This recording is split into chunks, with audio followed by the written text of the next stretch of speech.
नमो भवाय च रुद्राय च नमः शर्वाय च पशुपतये च नमो नीलग्रीवाय च शितिकण्ठाय च नमः कवर्तिने च युक्तकेशाय च नमः सहस्राक्षाय च शतधन्वने च नमो गिरिजाय च शिपिभिष्टाय च नमो मेघुष्टमाय च शुमते च नमो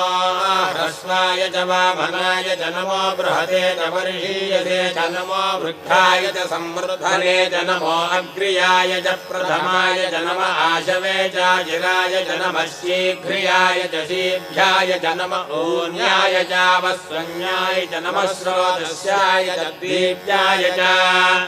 नमो ज्येष्ठाय च कनिष्ठाय च नमः पूर्वजाय च परजाय च नमो मध्यमाय च पगल्भाय च नमो जघन्याय च बुद्धियाय च नमः श्रोभ्याय च प्रतिशल्याय च नमो याम्याय च क्षेम्याय च नमो